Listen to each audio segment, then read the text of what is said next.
everybody, and welcome to the Vidor Locksmith Show, where we are unlocking the secrets to success in the oil and gas business, one interview at a time. I'm really not even interviewing people anymore. I'm just allowing people to be able to do presentations. So whatever you want to call it, I don't care. I know I'm going to mess up and probably say something wrong. Anyways, so guys, thank y'all so much for tuning in to watch. This is a special episode here on a Wednesday of usually everything's done on Fridays. We do have a show this Friday with Peter Aird talking about seeds, success, or safely, efficiently, effectively drilling successful wells.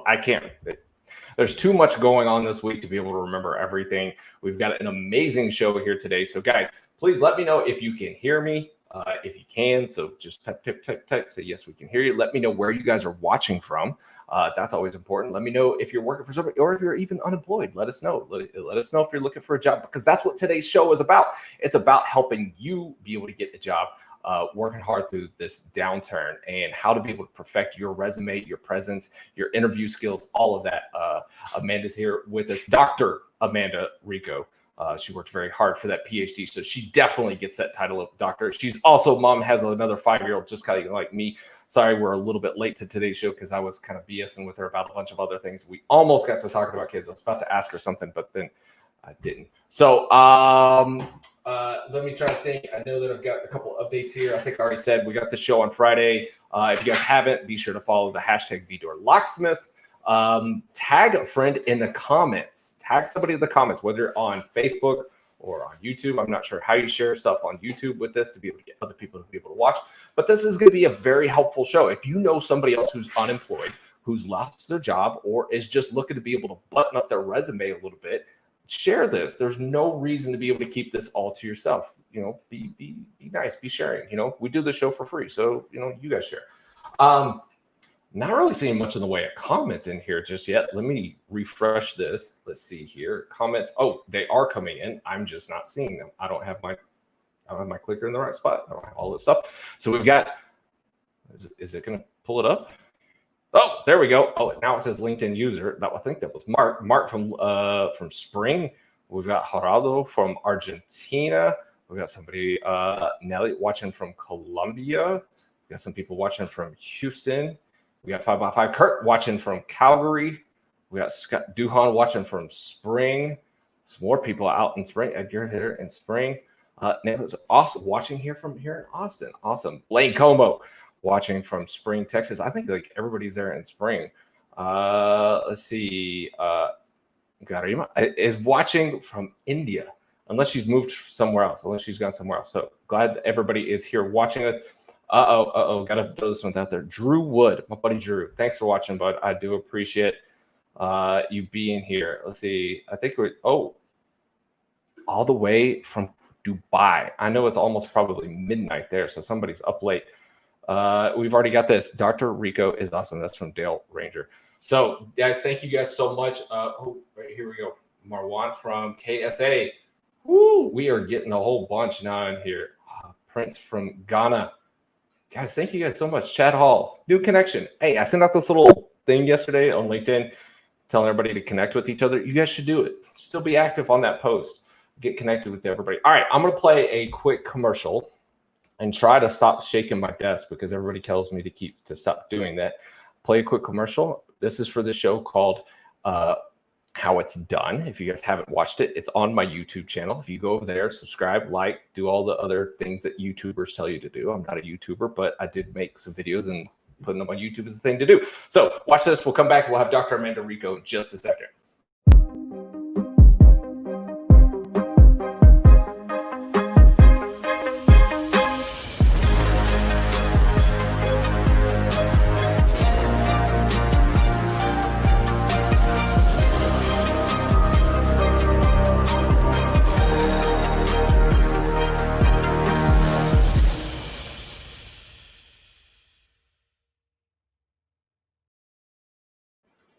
And without further ado, I'm going to stop running my mouth. Dr. Amanda Rico, thank you so much for joining the show. Hey. It's a pleasure to have you here. It's a pleasure to be here, David. It's great to see everybody. I see people definitely, from Spring. I saw Dale. Thank you, Dale Ranger. Edgar, everybody who's from all over the world. Bonjour. Salut, salam alaikum, hola, wherever everybody's from. It's great to see you, and thanks for chiming in. Yeah, I'm gonna keep just like randomly putting up other spots that everybody's watching from, so that maybe some point in time we'll have a sponsor that's gonna watch the show. Actually, this reminds me. So I have a request to make for everybody that's out there watching. If you're watching, so we've got to fill like 110, 111, maybe 8 or 9. So we're almost at 120 people watching in real time across the World Wide Web. You guys do me a huge favor. In the comment section, especially if you're on LinkedIn, do this. Tag Pelican Products. These are guys, the people that make the Pelican cases and stuff. Tag them in the comment section for me right now and tell them they should be sponsoring the show. So they're not really oil field related, but they sell into the oil field environment. Maybe if they see that they get a whole bunch of notifications like all at once, that maybe they'll contact us and help us out here. So really for the win. So this is all I'm asking. I've never asked this before. I've never done this before. This is our like 53rd or 54th show. Nice. So thank you, the audience out there, for helping out with this. But just tag Pelican do a little @ sign and then Pelican, and it should be able to bring it up. Pelican Products. Make a word cloud of the places. Oh, that would be a good idea. So, all right, Ethan already did it. Ethan, whoops. Ethan, I'm going to find Ethan, and he's going to get like a little drill bit or a 3D printed bit. Thank you for doing that. I appreciate it, Ethan. So, all right. Should we say Amanda? Should we say Dr. Rico? Whatever you want. Amanda. We could just call you Mom, right? Because is your 5-year-old there? No, she's not. No. Oh, see, the audience loves it when my twins come on the show. So that's all. Yep, she's hanging out in Tulsa with her Nana. Oh, so you're getting a lot of work done this week. Getting some work done. Yeah, it's unfortunately been very busy. Everybody, is in a tough spot right now, and it's been really, really great to see everybody, all the support, everybody being so generous with their comments and things like that. I mean, whenever I post, I never know if it's going to be helpful or not. So all of you who actually engage and say something nice or things like that, I'm always like, that's so exciting. Well, I will say this for everybody that is watching: if you have not connected with Amanda yet, go and do that. Not right now. Wait till after the show. Wait till after the show. Go send her a connection request. She will definitely say yes, or just follow her. The content that she's putting out may not be helpful to you at this exact moment, or it could be, but it will definitely help you at some point in time, or it could at least be something that you share with somebody that's a peer, a colleague, a friend, or if you're even a manager and you have to be in that position of letting people go, at least put them in the position that helps them the most to be able to recover from the situation that they're in. So without further ado, I'll stop taking up the time. Thank you guys so much for tagging Pelican in this. I really do appreciate it. We'll do that. We'll call for that one another one towards the end of the show. And I will turn it over to you, Amanda. You do what you want to do. This is now your show. It's the Dr. Rico Hour. Hey, all right, cool. Well, again, it's so great to see all you guys, see all of you virtually. Again, really appreciate all the support and for all of you showing out and showing up. I think that right now it's an especially relevant time to be chatting about, resume optimization, LinkedIn, cover letters, all those sorts of things. And for those of you who follow me, you know that I post helpful tips all week now. Before it was just on Tuesdays, now it's all week. And then I post helpful videos on Thursday with usually 3 actionable tips of what you can do to kind of optimize your resume or have job search strategies. And like you, David, I send out polls and things like that to engage you guys to see what you're dealing with, what types of job search issues you're dealing with. And so, this week it's been on job search websites. I mean, I know that a lot of you have been dealing with, where do I find a job? Okay, so I could just give you a little sense of, kind of how I got into all this, and then we can segue into, kind of what you can do to actually beat the downturn, create some actionable strategies, and, get to the next step in your career. I mean, so, my background is actually not in oil and gas. I mean, I actually have a lot of people ask me that. They're like, you specialize in oil and gas resumes, but you've never been in oil and gas. And the reason for that is because all of my professional network, I would say, oh man, at least 85% of my professional network are people in oil and gas because my husband is a senior drilling engineer. Oh, wow. Yeah, so I taught technical writing at the University of Oklahoma. So teaching resume writing, teaching cover letter writing, memos, all these things. And that started, I can't even remember how long ago, 13 years ago, something like that. Teaching at University of Oklahoma and then eventually at Texas A&M. And I just really had a passion for helping people in their careers try to figure out how to transition, especially whenever I decided I needed to get out of academia. Because, you know, the PhD, for those of you who have a PhD, you know how stressful and draining it can be. So whenever I realized I needed to get out, I didn't know what to do. So a lot of that has come from, you know, a lot of my goals, my passion has come from being in that place that a lot of you guys are in right now. And also being so well connected and loving oil field people, obviously, you know, with my husband. I can still remember being at the University of Oklahoma and helping him write a letter on diamond drill bits. Wow. And being like, what are diamond drill bits? I have no idea what that even means. So, you know, it's been roughly, you know, 12 to 13 years of just learning every day about upstream, midstream, downstream. What do geologists do? What do geosteerers do? What does it mean to be a reservoir engineer? Do they do risk assessments? How do they do risk assessments? All these different things I've just learned and gleaned over the years and have really enjoyed working with oil and gas professionals. And I think that, you know, a lot of you are in a really unique spot right now because even though oil and gas is, you know, in a tight spot, I mean, I think that it hit, what, $40 a barrel this morning. I think that it's for my health, I stopped paying attention. Yeah. When I was looking at Bloomberg, and I'm pretty sure that it's at 40 a gallon. Please correct me if, you know, if that's not correct. But I'm just glad that, you know, we're not all the way down anymore.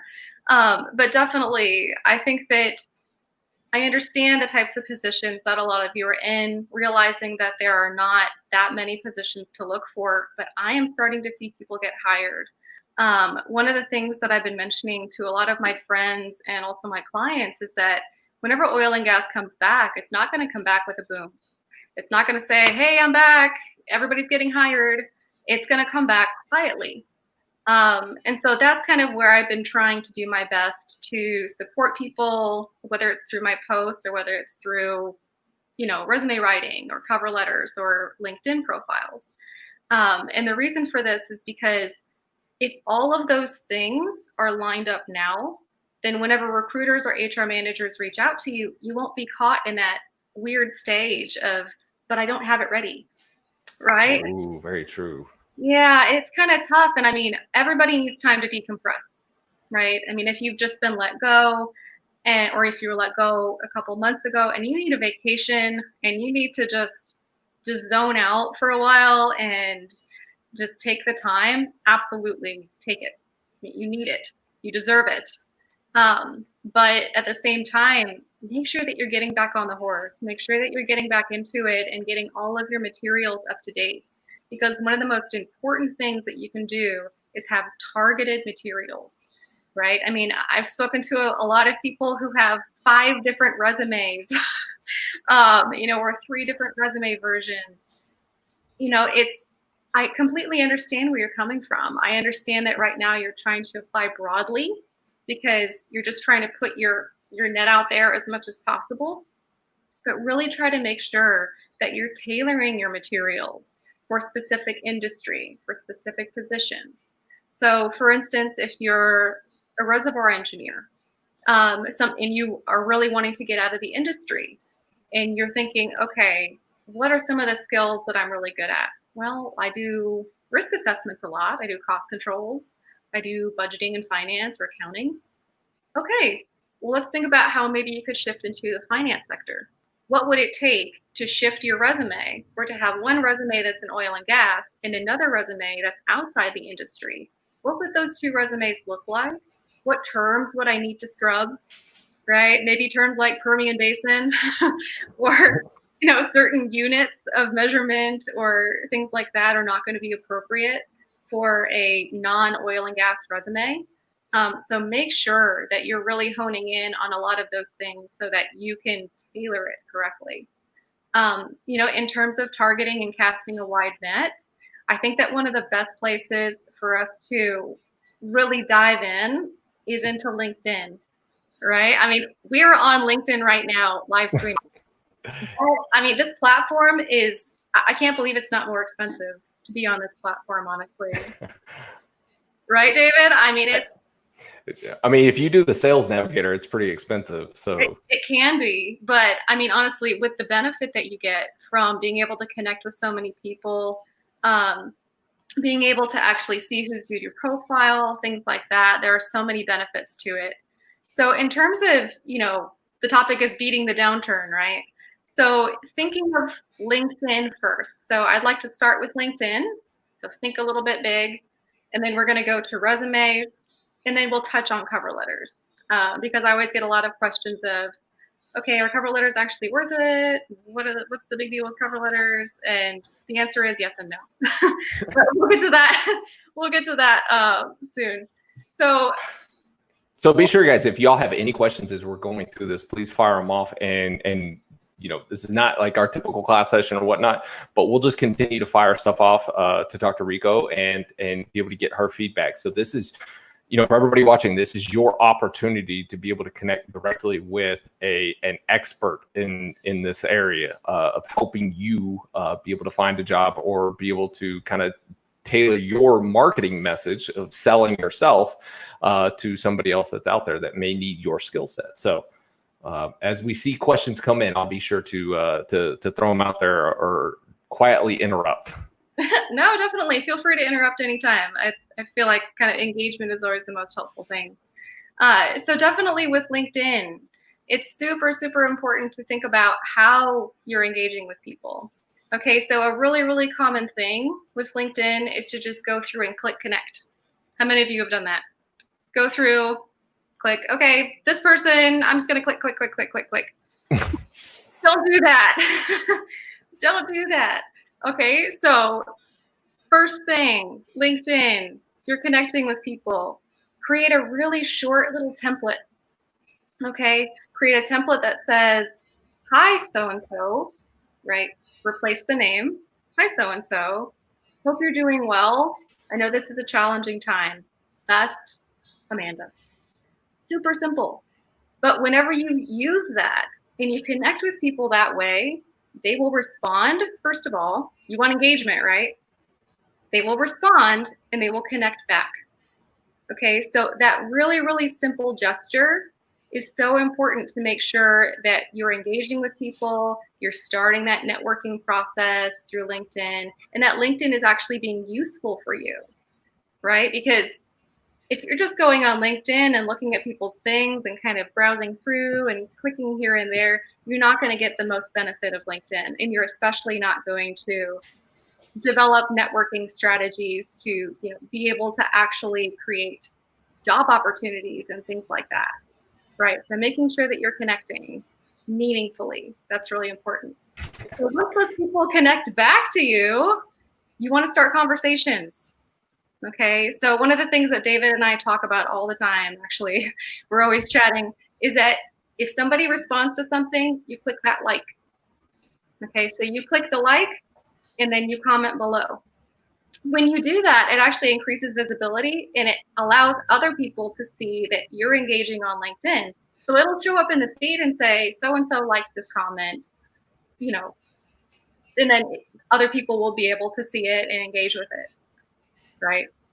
So definitely in terms of connecting, making sure that you're making valuable connections, making sure that you're engaging meaningfully, but also making sure that you're aware of certain LinkedIn rules. Okay, so David and I were just chatting this morning, actually, he got put into LinkedIn jail because I think he connected to too many people at one time. Yes, I did.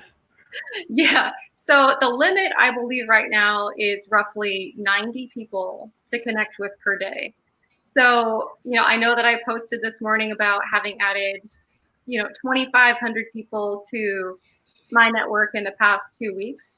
A lot of that has come from being able to think through, okay, how many people can I reasonably connect with throughout the week? How much time do I have? Right? I mean, not all of us have a bunch of time. I mean, right, David, we got kids, we got responsibilities, we got work, we got whatever else we're doing. Yes. But if you can just set aside even just 15 to 30 minutes, to go through, make sure that you're meaningfully connecting to people and then following up on those connections, people will start to engage with you.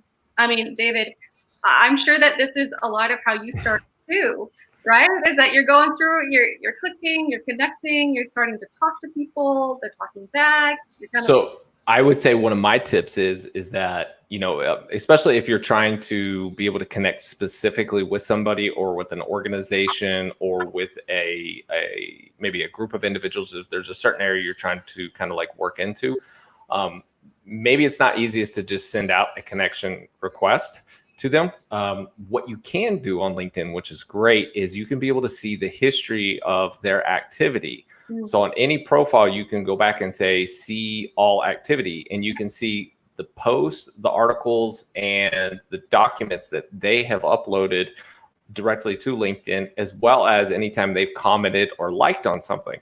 So one of my tricks is if I'm specifically trying to connect with an individual, I can go to that and like before I even send them the connection request, I can actually see if they're even active on LinkedIn.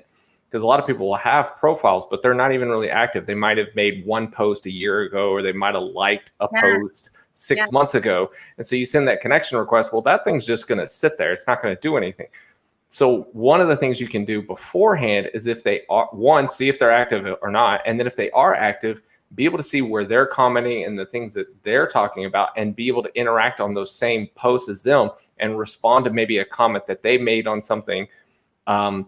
And tag them in the response. And what I always like to do, and one of my big philosophies for LinkedIn, is just to be able to ask questions. And that's what's going to provoke the conversation further. And so you can do those things. And then as you're having conversation, maybe in somebody else's post, somebody else's comment, let's say it's about drill bits, and then you ask them, be like, well, what's your favorite drill bit? Or what's the difference between the 6-blade and the 7-blade? Or, what about this or that? And you ask them an intelligent question, you get a response, and you go back and forth. And then you send them the connection request. The likelihood of that connection request being accepted is going to be much higher. Plus, you've already had conversation. Then you can be able to send them a direct message. You say, hey, it was good chatting with you about this thing. Ask them another question that provokes conversation and be able to kind of keep going through like that. That's one of the things that I've tried to do to be able to continue to make positive connections and keep that growth going, as well as responding to anytime somebody asks me a question. I love that tip, David, and that's really smart. I'm sure that a lot. Thank you. Yeah. Well, I'm sure a lot of you are probably thinking, "Wow, that takes a lot of time, right?" And it does. It takes a lot of time sometimes to engage with people. But if you have people in your niche, right, if you're a drilling engineer and you want to connect with other drilling engineers, take the time. Make sure that you are spending the time, set it aside to be connecting with people, just like David said. Another way to engage with people that's a little bit faster and a little bit it's still meaningful is to connect through your alum associations. Okay, this is like a really helpful trick that I've used actually because I am both a Sooner with the University of Oklahoma and an Aggie with Texas A&M. So if you go into that search function on LinkedIn and you click your alma mater, right? If I were to click Texas A&M or University of Oklahoma and then find an industry that I'm interested in, right? Click oil and gas, and then maybe look up someone, who's also a drilling engineer or someone who is, something like that. You can click find, and then you find people who might actually be a good fit for connecting with. Okay, so using that advanced search function in LinkedIn is a really good way to connect with people who might already have a lot in common with you. I find that whenever I reach out and connect to Aggies, especially for those of you who are Aggies, this, I'll reach out, I'll say like, hey, really great to connect with fellow Aggie on LinkedIn. I see that you specialize in this and I'd love to learn more or something like that, right? And that can be a really great way to start building your network and then using that as well as very curated, very customized engagement to help build your network in a way where you grow and you still have meaningful people in your network, but you're not necessarily having to take so much time all the time every day to engage. Because trust me, I know. I think that I spent roughly 45 minutes to an hour just on the posts that you made, David, just clicking and looking and liking and commenting. And so I totally understand for those of you out there who might say, this is going to take so much time on social media. Well, the thing is the value proposition that if the time spent on LinkedIn can provide a job, then it automatically pays for itself. Right. So it is 100%. I'm telling you guys right now, the time you spend there engaging with people and doing it the right way, yep. Right? Not just blasting as much as you can or asking. I think Drew put it on here. Don't ask for a job in your first conversation. Pitch. Yeah. Also means don't ask for somebody else. Don't ask somebody else to find you a job. Yep. Don't ask for the job yourself. Don't ask for an internship. Yep. Start conversation just like if you were to meet somebody at a bar. You don't walk up to somebody at the bar and you say, "Buy me a drink." Yep. Exactly. LinkedIn is a virtual handshake, right? So imagine you're in a room. You're filled with people. You're at a networking event. You know, you all have a beer in your hand or wine or whatever, and you're walking around. Would you just walk up to someone and be like, "Hey, you have a job for me?" Yeah, it's definitely just a best practice on LinkedIn too. I know that with social media, it can be easier to be like, "Oh, I know everything about you. I can look up all these details and see that you might be a benefit to me," and then connect, reach out, be aggressive. But as much as possible, definitely hold back that instinct. You know, we're all definitely in a tough spot right now. And I think that the more that we can connect in a meaningful way and figure out ways to actually engage, it's going to be better for everybody. And you'll actually build your network and people will want to help you find a job, right? So I think that one of the most important things that I'm seeing on LinkedIn that I did want to mention here is the right and the wrong way to include open to opportunities on your reel. Very, very important. And this tip, I can't take credit for it. It comes from Melanie Woods at CGL Recruiting. I definitely defer to recruiters whenever it comes to a lot of tips, because they will tell you from the back end as they're searching what it takes to make sure that they can find people in their search functions. So, you know, people might not realize, they might think, okay, well, I have that open to work hashtag thing, you know, up at the top. Isn't that going to allow them to find me? Well, yes and no. Okay, so this tip from Melanie, right? All of you go out, follow Melanie Woods at CGL Recruiting, and I'll post it in the comments section and, you know, give it to David to add that as well, so you guys can follow her. She has tons of awesome tip videos from a recruiter perspective. So her comment to people using the open to opportunities function is to go into your work experience section. Okay, go into your work experience section, add a new experience, and put open to a specific job opportunity. Okay, so don't just put open to opportunities, put open to senior reservoir engineer, comma, completions engineer, comma, production superintendent, right? Something like that. So whenever you do that and put the date to present, whenever you do that, this allows recruiters to find you because they have a function that allows them to search for people with jobs right now. Okay. So that open to work section at the very top, right below your photo, some recruiters have access to this, but it's actually really expensive for most recruiters to purchase the functionality to search using that.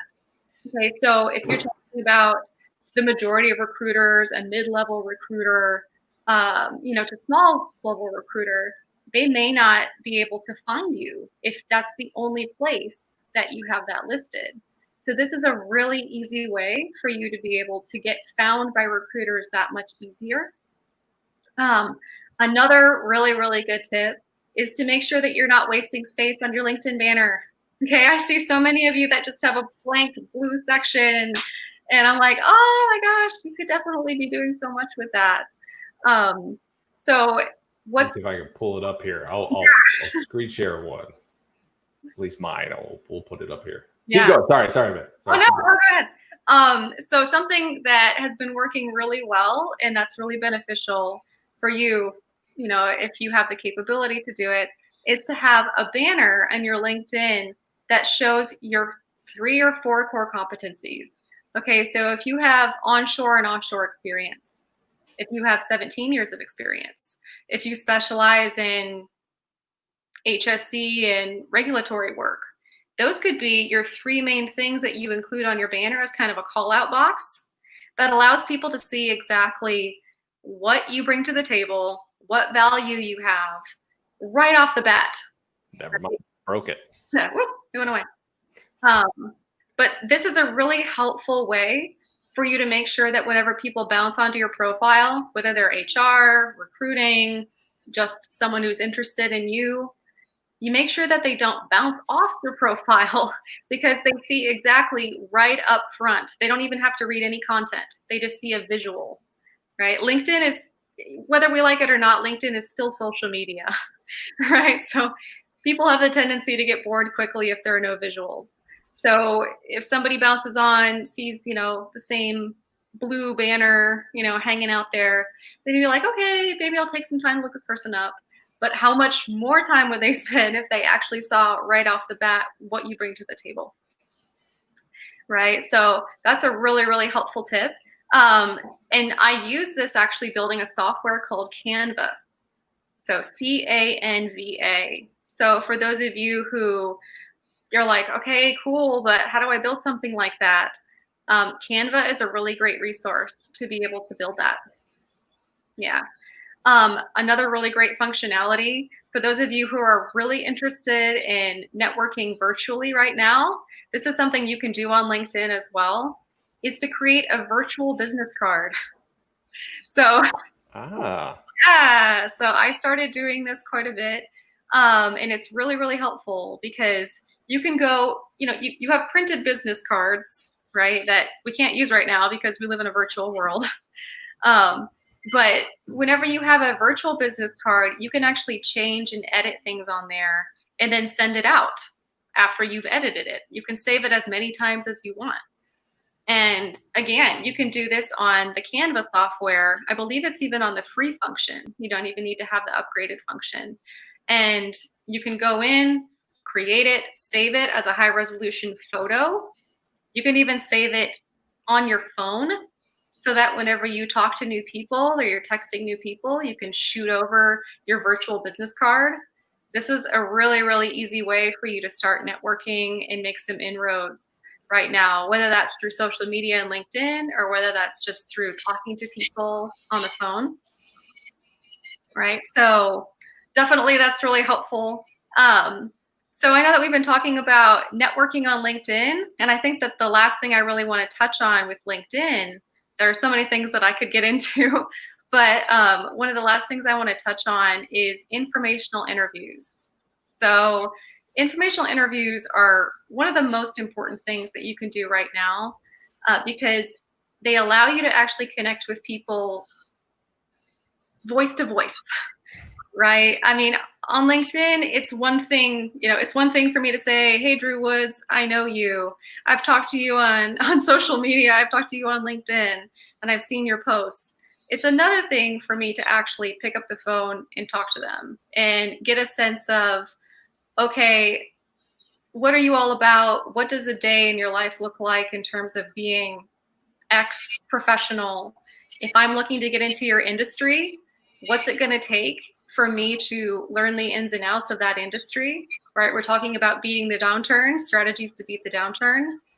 This is really important. If many of you are looking to shift, say you're in upstream and you're looking to shift to midstream, what does it look like to work in the midstream sector? You may not know what that looks like. You may say, okay, well, I know that they're drilling salt caverns or something like that, but what does that even mean? So informational interviews are going to be one of the most important things that you can do to find people who are already in that industry, already in that sector, and reach out to them. Just take 5 minutes of their time. Just, be as brief as possible. Say, hey, I'm X, I specialize in Y, and I'm really interested in chatting with you. about, shifting to this industry, I'd love if you have 5 minutes of your time next Wednesday at such and such time to chat with me. Would that work for you? Right? Again, remembering that this is a virtual handshake. So if you were in the room with somebody, how would you approach them? Right? Would you go up and be like, hey, you want to talk to me next Wednesday? You would go up and be like, hey, really nice to meet you. I saw that you were in the midstream sector. I'm trying to get into that. Would you mind, next Wednesday if we could set up a time to chat? Right? So the exact same exchange on LinkedIn as you would do, in real life, once again. So, yeah. So, I hope that these LinkedIn tips so far have helped a bit to think about how you can strategize. Definitely time managing. I know social media can be a suck. David, you probably know this more than most. Trying to show like this, an hour out of your day. This is. I don't want to commit to how much time this takes, but it takes a lot. I can only imagine. I mean, the production value alone on your video was impressive. So I can only imagine how much time it takes to build all these materials and to make sure that it all runs smoothly, because I'm sure there are plenty of times where it doesn't run smoothly. Oh, it never runs smoothly. Also, yeah. So we do have a couple of questions that have come in. So Pedro asks, where exactly is the banner? Oh, so the banners, that top portion on your LinkedIn. So the area, that blue area right above your profile photo. I'm trying to see if I could actually upload a picture of one. Let me see if I can do it real quick. It might come up. Oh, there it is. All right, guys, so I'm going to show you. So this is where the banner is. You see there where it says Gibson Reports, #Vidor Locksmith, oil and gas industries. First LinkedIn livecast show. That is where your banner is. It's right behind your head. That normally, for most people, is just blue. So that's the part that Amanda was talking about to be able to add to it. Now, the next part is on the we kind of talked about this, but I want to ask you, Amanda, as far as the tagline that's right below my name, because that can be different from what your job description is. Like it could be, and Pedro says, okay, got it, thanks. That can be different from what your current job title is. So like it can either say, what your job title is, or it could be, something that you type in there. What would be the best route to go when you are seeking new opportunities? Obviously, I've seen some that just say currently seeking opportunities. Like you said, currently seeking opportunities as drilling engineer. Right. Is it better to have something of wisdom like, winners never quit, quitters never win, success is never final. Little emojis. What would be the ideal thing to be able to put in that portion of your description or of your LinkedIn? So imagine if someone were searching for you and the first thing that they saw about you was currently seeking new opportunities. If they just saw that in your headline. I know that we've all seen this quite a bit. We've done this. Honestly, the difficult thing about putting open to new opportunities in that headline is that it tells someone nothing about what you specialize in, what you do, what you're all about, what your background is in, right? So it's really, really important to think of that space as prime real estate. Okay, so your heading, that section right below your profile picture, is where you want to put as much content as you possibly can, honestly, without it being spammy, right? So don't go around and put, crazy emoticons all over the place. Remember, this is prime real estate. This is how people are finding you, networking with you, engaging with you. They see your photo, then they see this heading. So something like, having your title or using terms to say, agile project manager, or, the more terms that you can use that someone would be able to find you with, something like me, I put career strategist, editorial specialist, right? So that if someone is looking for a specialist, for a strategist, executive leader. Yes, executive leader, cross-functional team leader. Think about the types of terms that are used in your industry and make sure to incorporate those in your heading. So something like if you specialize in hydraulic fracturing or innovative technologies or stuff like that, those are all things that should go in your heading, so that people will be able to look at that and again say, okay, I know exactly what this person is about. That currently open to new opportunities, you can feel free to include something like that near the end of your heading, but please don't put it near the beginning. I think that people will be able to see on your experience that you're open to new opportunities at the moment.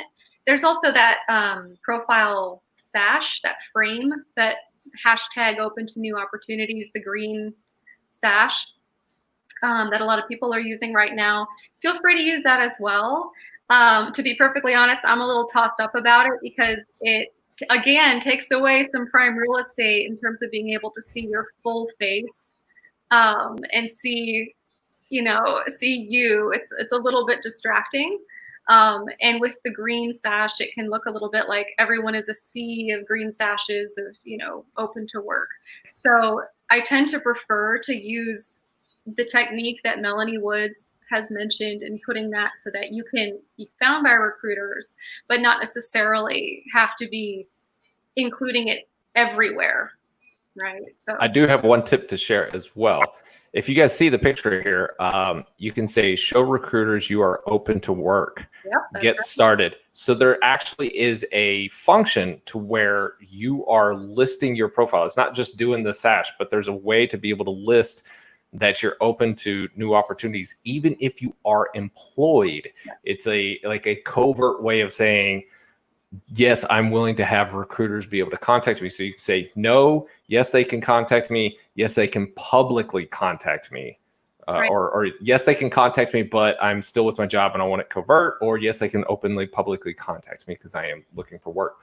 So that is also on the main page of your LinkedIn profile. So that's I just want to be able to throw that one out there. Yeah, and that's actually the section that I was talking about originally. I'm sorry, I didn't know. Yeah, no, I'm glad you showed it. That that recruiters can use that to find you, but that is a functionality that, again, from someone like Melanie Wood, someone who's a recruiter, has said that can be a little bit of an expensive function for recruiters to use to be able to find if you're open to work. So by creating different ways, right? Creating, the experience section, that's going to be a way for people to be able to find you through the search. Doing the open to work, the hashtag open to work section, and for the recruiters, either leaving that open to recruiters to see, only, or leaving that something that's public. Those things are definitely going to be helpful to work together, work in tandem, to make sure that the most people can find you. Right. Excellent. Yeah. So we did get another question in here. Sure. Good, very good question. I like this one. Where did it go? Hold on just a second. So I can't find it now. But somebody was asking about the people using social media and then having a digital video resume. Yes, I've been getting questions like this a lot. And what are your thoughts? I'm going to try to find it. You go ahead and answer the question. If I can find where it was, I'm going to throw it up here on the screen. Yeah, so this may be the future. It may be. But for those of us, we're on an oil and gas show right now, right? So I'm going to. Here it is. So I have seen a lot of making video resume, and I would like to know your opinion about it. Yeah, definitely. So, in terms of the American market in oil and gas, my thoughts on video resumes is that they may be the future, but it's not here yet. The majority of jobs that you apply for are going to require a document resume. So even though a video resume may be something that you could use casually or networking, and that's a really great option, actually, it's very innovative.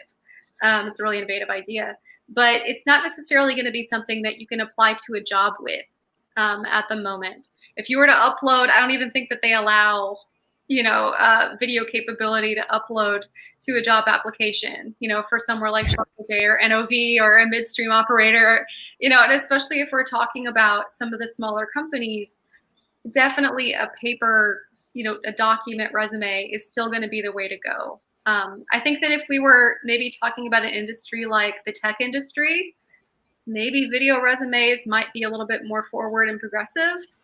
at this time, but I think for the moment in oil and gas, make sure to stick to your document resume. We did get another question as far as this one comes from Drew. You know who Drew was. How do you market a dual career path? Dual career path. Good question. And this leads me into my resume tips. Excellent. Yeah. So dual career path. You want to have 2 different resumes. Okay. So you want to make sure that whenever you are thinking about something that's inside oil and gas or outside oil and gas, that you have 2 distinct resumes for both of those. The reason is because, and I know I've talked about this quite a bit on my posts, but there are certain keywords and phrases that job applications will require. If you don't have these listed, at least in some aspect on your resumes, you won't pass the scanning systems, right? So having 2 separate resumes ensures that the proper amount of keywords and phrases are included on each. So for your oil and gas resume, say you're a technical sales, person, and you sell drill bits or, jugs or something like that, you need to make sure to have every single, every single term, oil and gas related term on that resume. But if, say, you want to switch out of technical sales and you're wanting to get into the tech industry or the medical industry or the pharmaceutical sales industry, which is a lot of my clients have been thinking through that as well, then you're going to want to scrub a lot of those oil and gas terms. Make sure that you're thinking of your audience, right? Especially if you're doing a dual career path. They can be 2 totally different audiences. You may know the oil and gas audience really, really well, and you know what they want to hear, but you may know nothing about what the tech industry wants to hear or what types of terms that they want you to include. And this is really where the job applications come in and help you out. The job application is the absolute must. It's going to be your Bible, okay? The job application is where you need to go when you're thinking of, okay, what things do I need to include? And I say that because you can do all the research in the world on the tech industry and you're just going to get completely overwhelmed. You'll come back to me and you'll say, Amanda, I don't know what I'm doing. I don't know how to transition. I'm lost. That job application will tell you exactly what they want to hear. Okay, treat it almost like someone is standing in front of you and saying, I want you to have this skill, this skill, this skill, this skill. And if you don't put it on your resume, I'm not going to hire you. That's basically what a job application is doing. And I say this mainly because we do deal with these scanning systems now, right? And the scanning systems are really old, really finicky. I know that I had posted a resume hack tip the other day about uploading your resume in a docx format instead of in a PDF format, and definitely upload in a docx format. Because these systems, these scanning systems are so old that most of them don't even comply with new versions of Word. So whenever you upload, yeah, it's that sad. And we're having Fortune 500 companies using these scanning systems. I mean, big companies use these scanning systems. So whenever you upload your document in a PDF and it doesn't have compatibility to read that PDF document, it's just trying to read text, then what it gets is a bunch of jumbled terms that plug into your job application section. I'm sure a lot of you have already dealt with this. Whenever you upload your document and then you have to go in and replace all the terms and the phrases, and because it may have uploaded but it didn't populate correctly, into the job description. So that's definitely something to keep in mind, even down to the document form that you are, the type that you're uploading with. Definitely, use a doc or a docx instead of a PDF, unless they tell you to upload in PDF. If they tell you, do it. It's always good to follow the rules of whatever they're putting out there. So yes. I know I need to have somebody say hello from Villamerso, so I can pull that one off. I forgot I left that thing up there by Drew. We did get a couple of questions in here that I want to be able to make sure we do address. is there value in a personal web page? This one's by Michael Lewis, MBA, PMP, alphabet soup. Yeah, and a personal web page. Man, well, of course, yes, right? The more visibility that you have, the better, especially right now. And we're talking about beating the downturn, right? So making sure that you're uploading documents in the right format, making sure that you're networking a certain way, and making sure that you're as visible as possible. Okay, so one of the main things that I've been commenting on quite a bit in my posts on networking has been to get your documents in as many places as possible. Right. So I know that this week I've been talking about the best job search websites and the best LinkedIn groups to follow. Well, also the best job forums.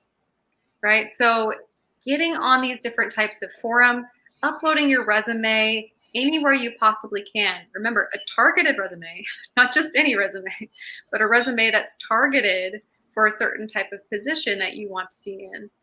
Make sure that you're getting things in as many places as possible. And a website is a really good way to do that. Whenever people, bounce on your page, on your LinkedIn page or something like that, or even on your Facebook, and they see that you have a website, that's just an added level of professionalism that will give you that boost for an employer to say, okay, they have everything lined up. They, from A to Z, they are a professional in their field. Now, one thing that's important to keep in mind if you are creating a website is something called your branding. So what I mean by this is that, and David, I'm sure you know this, really well too, make sure that your branding is consistent across all your different platforms that people might find you on. Okay, so one trick of the trade that I like to use is to make sure that you have the same photos, right? Visuals are so important. If you have 3 different photos in 3 different locations that don't necessarily have the same color scheme or look the same, it can be really confusing for people to figure out if you're the same person. But if you're someone who's wanting to create a website, if you're on LinkedIn, you have your photo, right? Preferably something that looks almost like a headshot. Make sure that that photo is also on your website, right? So LinkedIn, website. If people are coming to your Facebook, then Facebook too, right? They should see the same person across all the different platforms. Again, the same with your content. If you have certain types of content on your LinkedIn, make sure that same type of content is consistent across your website. So whenever people are landing on these different pages, they'll say, okay, this person knows what they're doing. They're consistent across, and now all they're doing is just building even better content on their website, right? They're adding to the same type of content that we already know them for. I hope that helps. Yeah, I know it's going to help me. So it's I'm not immune from having to go back and get a job from somebody. That has not caught up on current. Why is it that the application process has not caught up with current technology offerings? It's not me. I honestly don't know why. And this is a complaint for pretty much everyone in my industry. People who do resume writing, people who do LinkedIn profiles, things like that. All of us complain about ATS, right? So the applicant tracking system, ATS, scanning systems. And it's really, these were created to read plain text. Honestly. And what's so frustrating about it is that it weeds out really good applicants, people who just don't quite know how to write their resume, how to write the document. And it's not fair. Obviously it's not fair for that type of system to be weeding out people who have tons of experience, but may just not know these hacks, these tips or these insider things of, how to write the ATS formatted resume. So I have a question, because I know that we have quite the international audience watching today. Yes. What is the thought process as far as a regional based resume? Because we've already talked about like different career path resumes or resumes that are targeted to a specific job role. What about having different resumes targeted for different geographical regions? Yeah, so that's actually a really good point. I think that your resume in the US is going to look very different from someone whose resume is in Australia, or is in Europe, or is in Russia, or something like that. And I'll be honest, I don't specialize in resumes for, Europe or, Russia or anything like that. But I do know what an American resume should look like. And if you're looking to convert your resume, if you're looking to move here to, get work here, or you're shifting careers and going across seas, definitely make sure to keep in mind certain rules about American resumes. One of the big things that I see a lot with international resumes, which there's always a question of what's the difference between a resume and a CV. Within the American context, a CV is much more focused for academics. So, the scientific community, the academic community, and a CV is basically just a long document. I mean, sometimes upwards of 10, 11, 12 pages of all of your work experience, your accomplishments, your publications. That is a CV. Now, if you're looking to shift to an American resume style, say you're, for instance, you're looking to get a job with, Schlumberger or, something like that, make sure that you're thinking about the length of your resume. If you're looking for a job here in the States, and I know Schlumberger is all over the world, but if you were to apply for a job here in the States for an operator or something like that, be mindful that typically the max for pages is 2 pages. The magic number. The magic number. So if you have, if you have 20, 30 years of experience and you need to go to 3 pages, that's totally fine. I mean, from the recruiters I've talked to, again, Melanie Woods, thank you for so many tips. Recruiters generally don't mind looking at a 3-page resume as long as all of the content is relevant to the job description that they're applying for. So if you have random things on there that don't necessarily align and you're just putting everything on there, that will make you look disorganized. But if you've been, a senior geologist for 30 years and you have all these publications and all these things, list them. It's, that's going to be really key to showing how vital you are and how much value you can bring. Definitely. I think that another thing also with international resumes that I've been seeing quite a bit whenever I chat with people is photos and resumes. For the American market, please, please, please, please, we all love how you look, but don't include your photo in your resume. I think that, especially right now, I think that in American culture, we're especially mindful of, certain cultural differences and things like that. And whenever you put your photo on your resume, it's opening up an opportunity for someone to look at you and maybe not necessarily be ethical in how they decide to hire you or not hire you. So don't give someone the chance to even go that far, right? Just stick to your text. Stick to, highlighting your qualitative and quantitative data in terms of the value that you've brought to a company.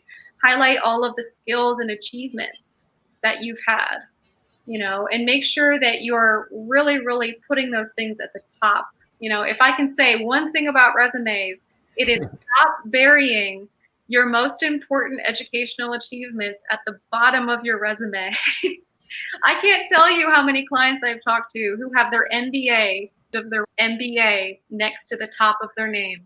Please, please, please, if you have higher level education, an MS, an MBA, PhD, put that right next to your name at the top of your resume so that people, right when they look at you, right when they look at your resume, they know, okay, this person is a good fit. This person they're competent. They have higher level education. They don't have to look all the way down at the bottom, because roughly you have between 10 to 20 seconds for someone to actually pay attention to your resume before they move on to the next document. Unfortunately, that's statistically how long you have to catch someone's attention, which is really why I write resumes the way that I do. It's why I always include higher level education acronyms. It's why I always have a bold format, right? Grayscale. I don't really use color in oil and gas, but a grayscale, bold format. I include an executive summary, right?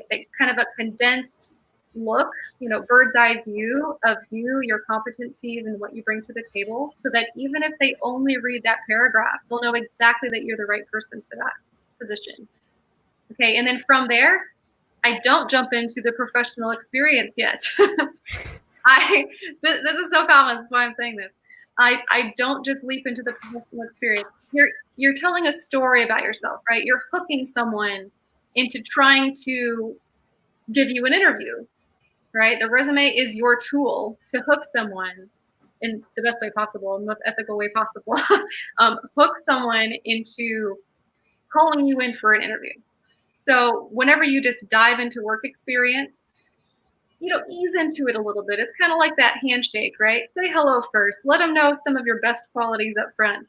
So having that executive summary, having bulleted key skills, right? Remember, this is still a document. How many times do you get bored reading a document? If you just see block text paragraphs, much less likely that you're actually going to read that thing. Yeah, nobody's sticking around for that. No one's sticking around for that. And neither are HR managers and recruiters that have like this much time to be reading things because they have 200 of those things on their desk. So bulleted skills, really, really important to have. And then what I like to do with a lot of my resumes is make sure that I have a key achievement section. So so no more than, I'd say 4 to 5 lines. And I try to keep it all just one sentence, right? I don't go crazy. I make sure that they are one block sentence, each going down. And how I frame them is in terms of data. Okay. So if you increased, revenue growth by $4 million in 2 quarters, that's going to be one of your key achievements, so on and so forth. I really go data heavy on those key achievements because that's what shows a lot of employers your value. And that's what makes them want to call you in for an interview, because they can say, well, wow, they won 3 achievement awards and boosted revenue for the company exponentially over the course of 2 years. Well, yeah, let's call them in, right? We want that person on our team, right? So, those things, super important. But if I can give just one really super important piece of advice that I want everyone to listen to. Oh, we got to stop it here. No, I'm joking. Go ahead. Okay. It is, make sure you're including all of your technology competencies. I have heard over HR people that I work with that people do not include the software that they're good at. So if you're good at Salesforce, if you know JD Edwards, if you know Tableau, Spotfire, yeah, Aries, all of these different ones, those need to go at that top section, right? So executive summary, you have your bulleted skills section, you have your technology, you have your key achievements, and only then do we get into the professional experience. Because at that point, they're sold. They want to know more, right? They want to read further. They want to go, okay, so what specific things did they do in these, in their job? And this is really, really helpful for a lot of people who are looking to change careers as well. Because if you just dive into your professional experience and you're looking to switch careers and they see immediately directional driller and you're trying for an operations position in, I don't know, the coal industry, or I don't know, something like that, that's outside of oil and gas. If you immediately go into having content that shows only oil and gas, you're missing an opportunity for them to see the benefit that you can bring. And that's really why including that executive summary, your key achievements, your skills up top is a way to lead them into showing the value that you have.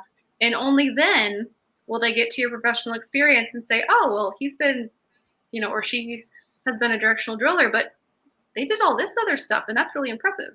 So maybe they would be a good fit for, shifting into the mining industry or, whatever the case may be. And this is one of the key ways that I build my resumes for my clients whenever they're looking to change careers and beat the downturn, right? Is to make sure that you are tailoring all of your content to the audience that's going to be looking at it. And if you know that that audience is automatically going to brush you off because you've only been in oil and gas, well, then how else can you convince them? You can convince them through showing them the value that you've brought in a way that doesn't necessarily focus on the fact that you've only been in oil and gas. It focuses on how much revenue growth you brought, how much management and leadership experience you may have. How much management experience, exactly. How many cross-functional teams have you led? How, these types of things are all translatable skills that will be able to show a potential employer the value that you can bring and get you to that next opportunity, right? So, I mean, having the resume tightened up, knowing what type of audience is going to be reading it, having the networking piece, super, super important to make sure that if you are looking to transition, that you're finding the right people, right? So if you are, in oil and gas and you're looking to get into, I don't know, what's another, renewables or something like that, right? I have a lot of people who are looking to shift or go into different industries, looking up people who are already in that industry, finding them, doing informational interviews, tailoring that based off of maybe your alum associations, right? If you're an LSU Tiger, look up people who went to LSU who are in renewables, reach out to them, connect with them, find common ground. And that way you're able to have the resume piece lined up, the networking piece lined up. And then also, I think the last thing that I'll touch on is probably that cover letter, because I get that question. Uh-oh. Yeah, I get that question quite a bit because it's kind of it's the lost document, really.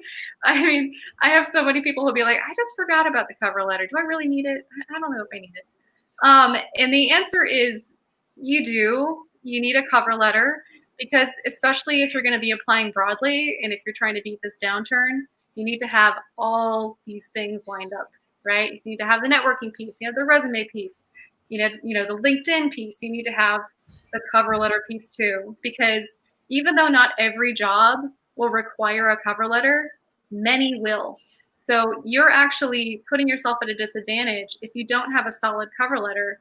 You won't be able to apply to as many jobs because if you don't include that cover letter and they request it, you're automatically going to get dropped. Ooh. Automatically.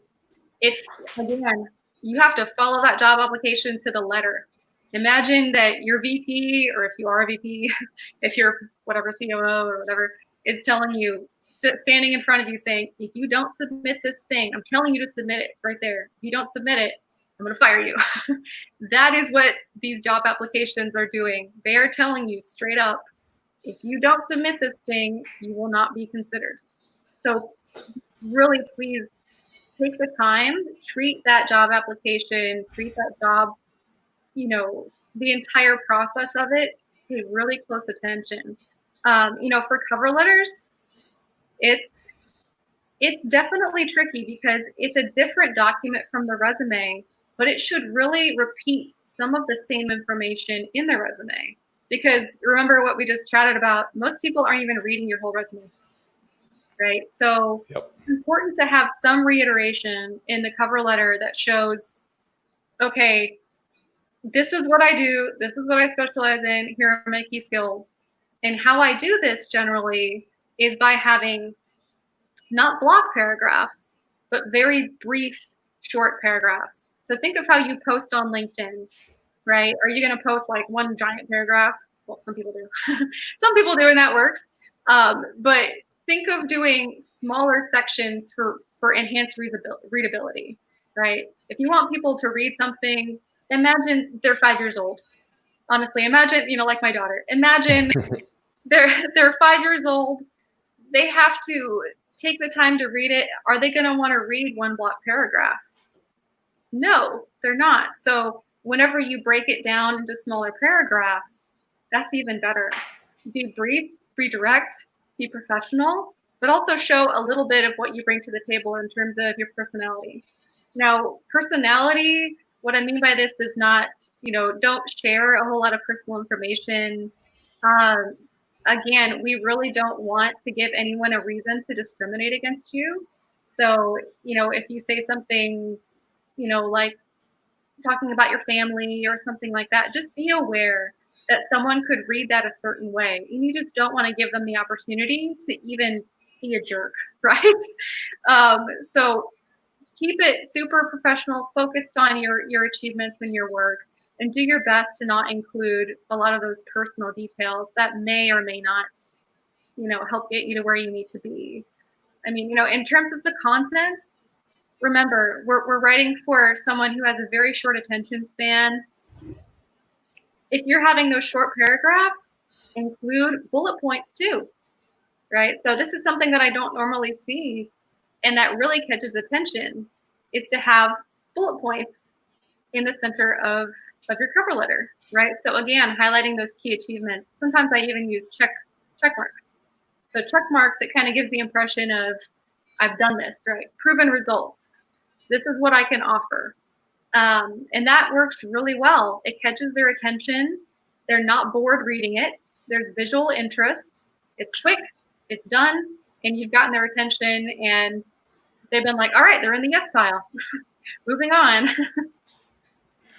I will say this, one of my quick tips, we're about to jump into the Q&A here. So one of my quick tips, and one of the things I've done in the past, is I look at companies that are hiring, and if they're hiring multiple people for that kind of position, if I can find out who was the most recent person hired and then find their resume on LinkedIn and be able to see that resume made its way through. Yep. And if we are similar, or if I can format the same way, or know that that's how that person achieved what I'm looking to achieve, or people who've had a similar position of mine in the past who've been able to navigate their way out of an industry. Like, let's say that a lot of people are looking to be able to pivot out of oil and gas. If you know somebody who's already done that and they're working in a position that you are curious about, then I'm not saying copy word for word their resume, but maybe look at their format, look at what things they said. To me, I always do kind of like reverse engineer. If I'm looking for things that a company may be looking at, what needs to be on a resume, I look at their other job postings and how the job posting is essentially the inverse of what the resume should be. Yeah. These are the skill sets that we're looking for. And if your resume matches what the skill sets are that they're looking for, and you can use almost the same verbiage they do, then it's going to help them align things a little bit quicker. And I can't say, to your point, as far as like how much time somebody takes as far as looking at resumes. During the last downturn, the company I was with, we were hiring, and we put out there that we were looking for jobs, and the resumes just came in so fast, so quick, and nobody took the time to be able to read the fact that we said in the subject line, when you email us, we want this. Yep. And only one person did what we had asked. They didn't take the time to read the entire job description. So I don't know if that's the best trick to do or whatnot, but it does show how the attention to detail that people will have. Yeah. So I want to start firing off some of these questions. One person's asked this a question several times. I'll see if I can find it. They're asking about what's good for someone who, how to be able to get an internship when you're still young and you don't have a lot to be able to put on your resume. Yeah. So I've actually been doing quite a few, and I started, working with university undergrads. So I know quite a bit about this. Prince asked that question. There it is. Yeah. I used to do a lot of networking events, specifically within oil and gas as well. I've had, students go and meet CEOs of GE and stuff like that. So definitely with internships, the most important thing that you can do is reach out consistently and reach out often. So whatever you're wanting to get an opportunity, I know that in oil and gas, it's fairly common for those internships to be paid internships. But right now, especially, if possible, if you can do work for free, if you can offer to do work remotely, that is a really, really good way to try to figure out, maneuver your way in, to getting into opportunities. Again, connecting with people who are already there at that company. Don't rush in. Don't be like, hey, I need an internship. But connecting with people thoughtfully, mindfully, is a really good tip, just a best practice to make sure that you're hustling, you're staying out there, you're staying relevant, you're engaging with people. That's how those opportunities are going to come to you. But in terms of resume building for, people who have very few details on their resume, really highlight those, if you won awards, if you have certain accomplishments that you can highlight in the section. For entry-level resumes, I never go beyond 1 page. So that's, kind of a best practice tip. Definitely, if your formatting is pushing you to 2 pages and you have less than 5 years of experience, you need to change it. So you need to shift your format to the only 1 page. And, there's a lot of tips and tricks that I use to make sure that things are only on 1 page and look correct and have the right margins. Just because if somebody sees that you only have 5 years or less of experience, they're generally not necessarily going to want to read a whole bunch of pages. They're going to want the meat pretty fast. And they're going to want to know exactly why you're the right fit for an internship or for an entry-level job or something like that. So being as direct as possible.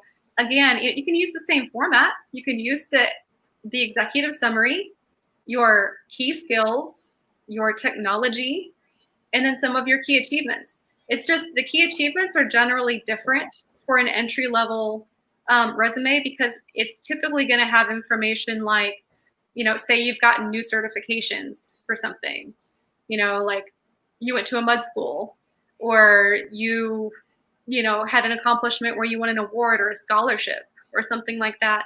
Those are all going to be important things that you can use to fill your resume to show the value that you can bring, even if you're new and young, right? I mean, there's nothing wrong with showing those things. And definitely if you have a good GPA, including in your education section that your GPA was 3.5 or over, that's really ideal to put on there as well. Mine was not. And that's totally fine. If it's less than 3.5, I would suggest not putting it on there, to be perfectly honest. You want to put your best foot forward, right? So remember, we're writing for a certain audience. We want this audience to hire us. We want them to think of us as competent, as experts, as being able to pivot, fluidly and be flexible and all those good things. So don't just put everything on there, right? Make sure that, if you worked at a restaurant, but you also went to, an internship program with Baker Hughes, maybe leave off the restaurant experience, okay? Remember that you're writing for someone who's hiring for an oil and gas industry job. They don't necessarily care that you worked at a restaurant or that, you were a bartender or that you worked at your school gym.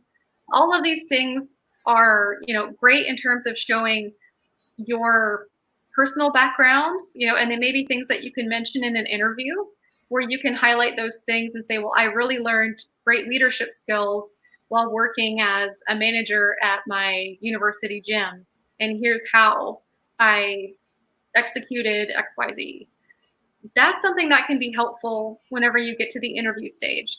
But remember, especially right now in this type of industry, all of that content on your document needs to look like the perfect fit for the job application. So if you start including stuff that doesn't align or that looks random, that's just going to remove you from the running. And you really don't want that. It's not worth it. I hope that answers your question. I would definitely hope so.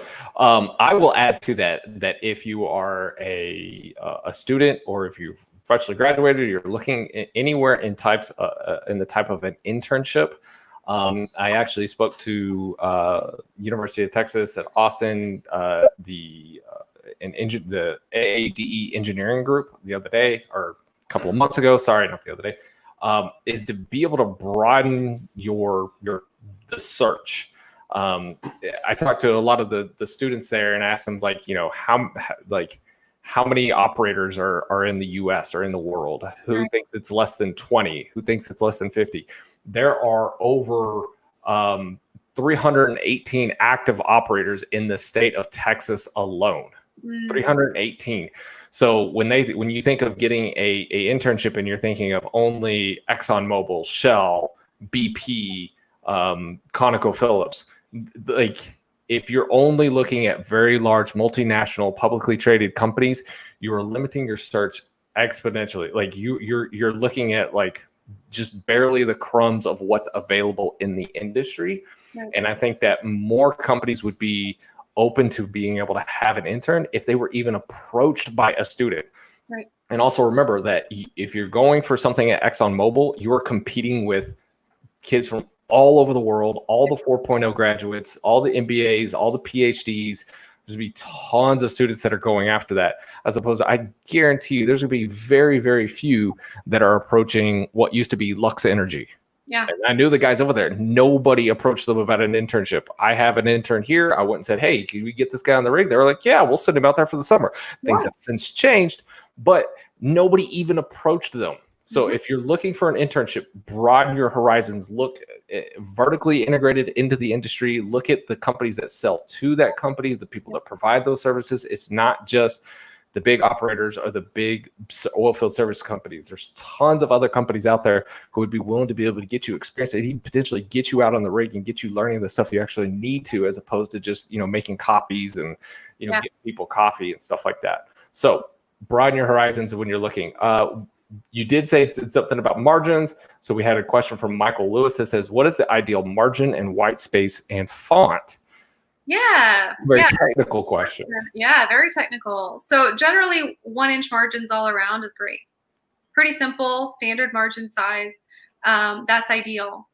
For the font, you definitely don't want to go below 10-point font. If you go below that, it's just too hard to read. If you go below 12, you're probably going to you're not going to be able to fit as many things on there as you would like.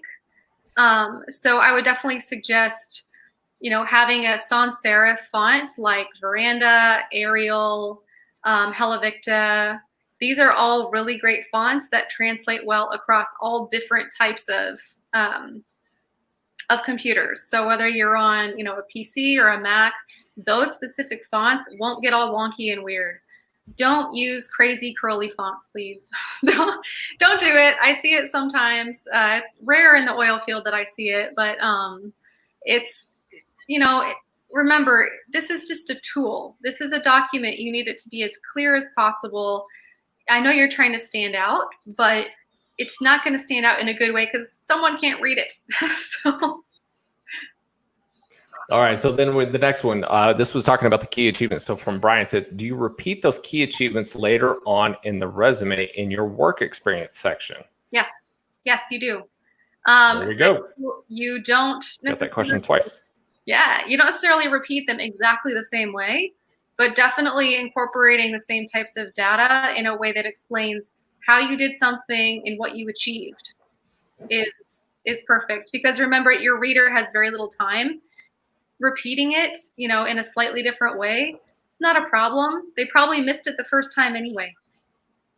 So here is the ultimate question, because this is, I know you've probably seen this. This is a hot topic with a lot of people. Even I was having this discussion a couple of weeks ago. Then during the interview, the dreaded question of how can I be sure once the oil field starts back up, you won't leave? Ooh, oh man. So, thank you, Lee, for that question. We'll leave that one up there for a second. So this is really up to your own personal preference, right? Why are you leaving, or why wouldn't you be leaving? For a lot of the people that I talk to, I've worked with, audit supervisors and reservoir engineers and well site consultants, and so many of them, a lot of them actually have said, I love oil and gas. I genuinely love oil and gas. I don't want to get out of it. I don't want to leave. The market is forcing me. I'm tired of the upswings and the downswings. I'm exhausted. But if you're someone who is a diehard 30-year, oil field person, that's really all you have to say, right? If you're in an interview and someone is asking you, how can I guarantee you won't leave? Just be like, my heart, my passion is in oil field, right? That's a type of engagement where you can actually use some soft skills. Because if you say something like, well, I've had 30 years in it and I really enjoyed it, and, kind of a generic answer, they may not be as inclined to believe you as they would if you said, I'm passionate about directional drilling, or I'm passionate about wireline, or, I don't know how passionate you can be about wireline, but, sorry, all wireline people. But, really demonstrating that you are someone who not only is the right fit because of your expertise, but that you're really passionate about what you do. You're good at what you do. And that's why you're going to continue to do it for years to come. Well, there we go. There you go. You got to sell it. I do have this question. So what about, because I know there's a lot of the gig economy stuff and people trying to be able to build side businesses. So like for myself, actually on my resume, the way I built it was I had my one-page professional and key achievements all on the first page, and my education and stuff. And then the second page is actually all of my entrepreneurial things that I have done. So they coincide, but like my career has had kind of a steady path of where the companies are that I put most of my time, but the entrepreneur stuff was always overlapping.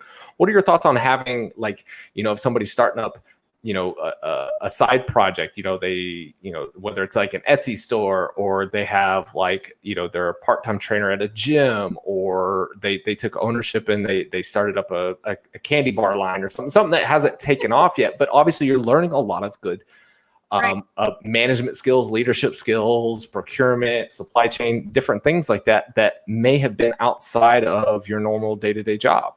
Right. So again, we really want to remember fit. The audience that's going to be looking at your resume, are they going to care? Just point blank. I'll be honest. Are they going to care? Are they going to care that you opened up an Etsy store if you're applying for, a position in oil and gas? Maybe, maybe not. That may be something that you mention in your interview if it comes up, instead of mentioning that in the document. That's really the first impression that you get on someone. And it's not only the first impression that you get on someone like an HR manager, it's the first impression for that scanning software. If they pick up something like Etsy on your resume, there's no telling what that scanning software will do. Okay, so as someone who writes these things all the time, I don't want to pull the wool over your eyes. I don't want to say, yeah, go for it, include everything. Only if it's relevant, really. I mean, only if that information could be something that an employer could look at, that decision maker, that VP who's going to call you in for an interview, or who's going to hire you, could say, absolutely, I can see how this fits. And David, I really like how you framed what you said about your second page, how you framed it as entrepreneurship. Because entrepreneurship is one of the key skills that a lot of these job listings are looking for.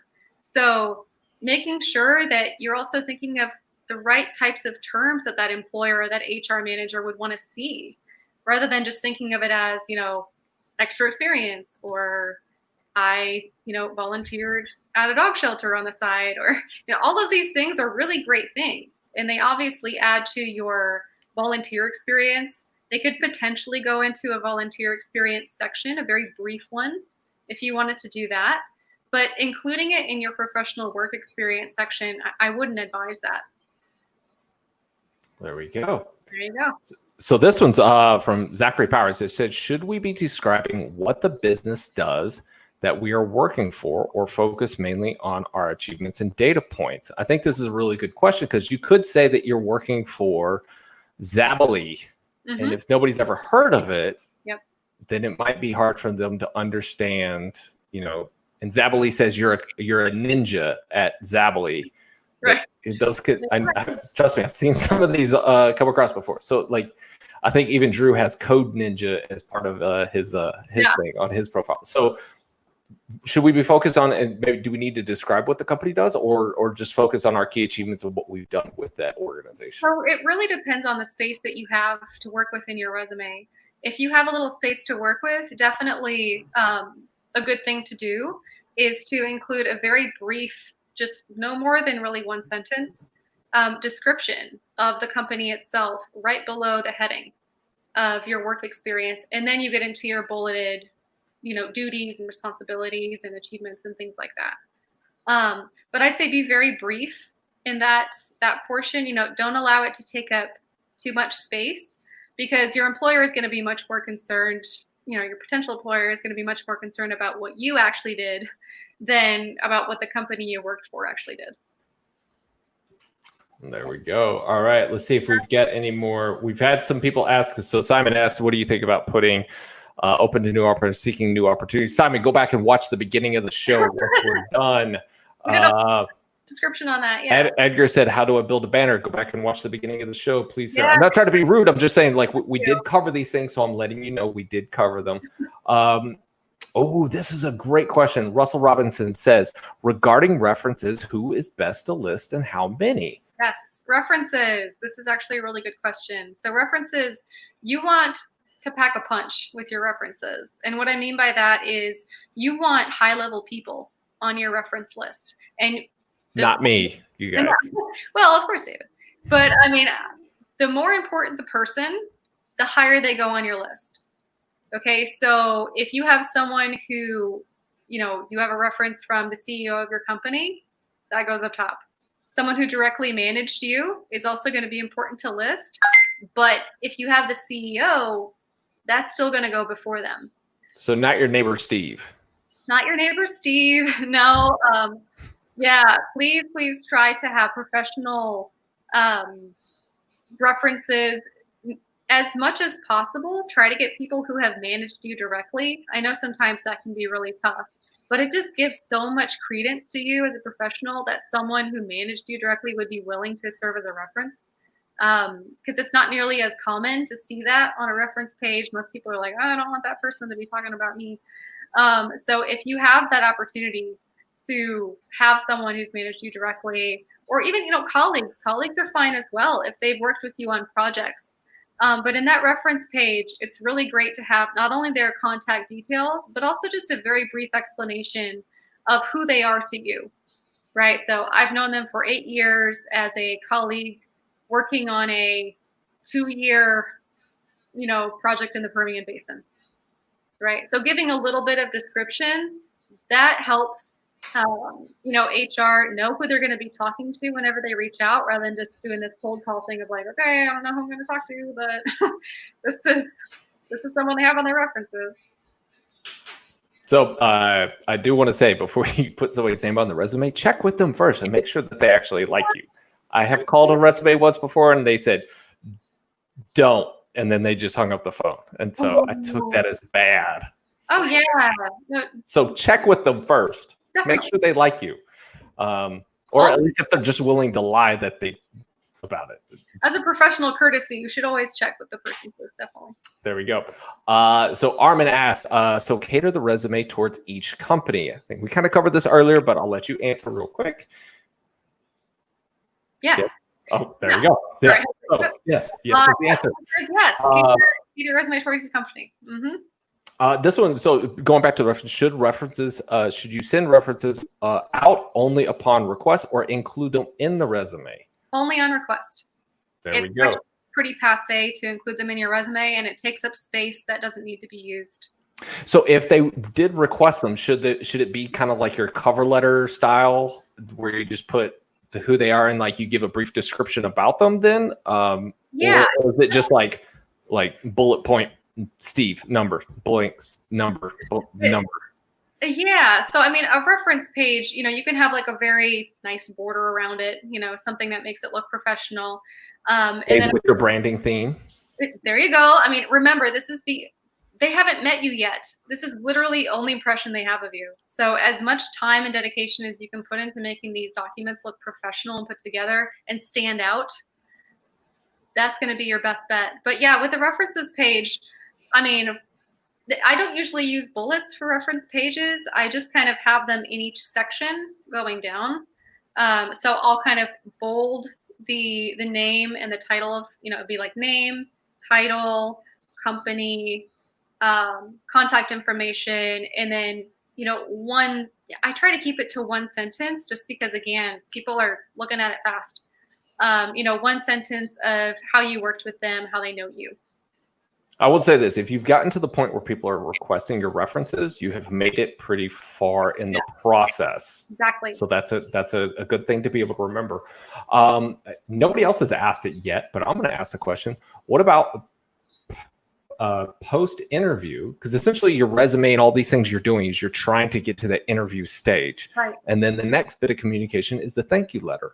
Yes. What are your thoughts on being able to put together a thank you letter and sending that to either the individual you interviewed with or the recruiter or the hiring manager? What? All of the above. All of the above. As many people as you can thank them.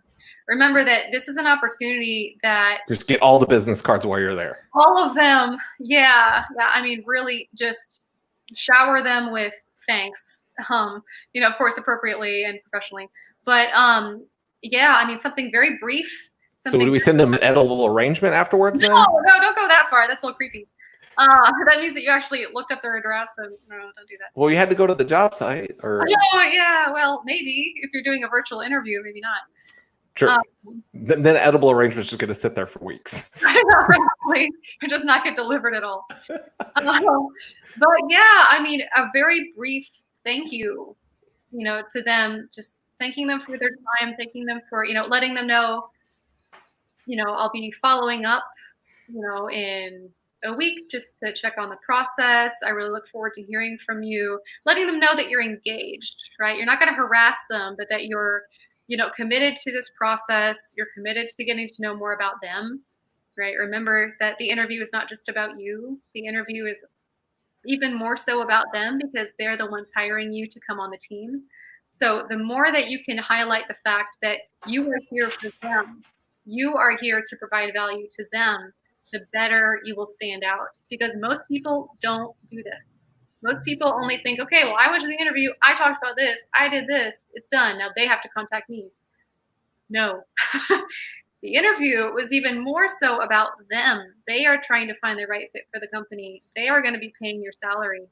So just remember that your audience, tailor everything that you do to your audience, right? While still being authentic to yourself, of course, but tailor, what would they want to see in a professional?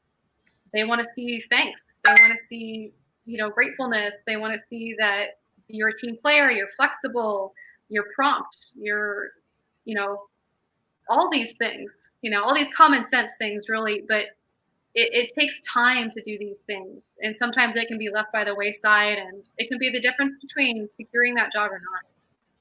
So a quick tip I'll give everybody as far as the interviewing process, when they do call you in, if you can, get this question out first. Be like, why did you guys select me to come in to be able to interview?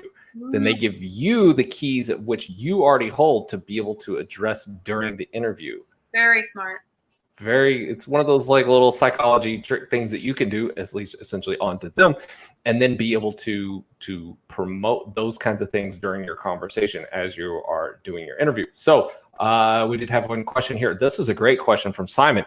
How would you recommend preparing to answer the question about what is your desired salary online when submitting your resume and during the interview? Because I'll agree. I think this is one of those things that salary shouldn't be the thing that's discussed first. No. But obviously it is something that could be addressed, especially with people coming out of the oil field where they're expected or they have become accustomed to being paid very lucrative salaries. Mm-hmm. So going into something new, you would obviously hope for the same thing, but maybe you don't know what they're paying.